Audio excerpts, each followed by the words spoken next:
स्वागत है आप सबका आपके अपने चैनल चौक इंडस्ट्रियल एकेडमी में। और आज हम आप सभी के लिए एक और वीडियो के साथ हाजिर हुए हैं जो कि डिपार्टमेंट ऑफ रेडियोथेरेपी की है। जो एएमयू यूनिवर्सिटी के बच्चों ने जिन बच्चों ने एग्ज़ाम दिया था अपना एंट्रेंस एग्ज़ाम, उन बच्चों की जो एडमिशन लिस्ट है तो वो आ चुकी है। तो जैसे कि आप इसमें देख सकते हैं कि इसमें रोल नंबर हैं और कुछ गिने चुने ही रोल नंबर, जैसे कि इसमें सिर्फ 4 रोल नंबर्स दिखा रहा है।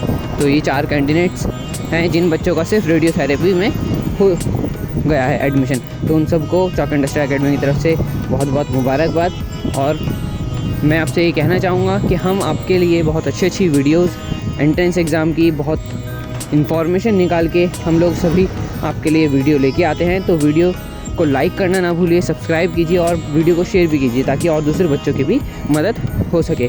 Thanks for watching this video.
Thank you.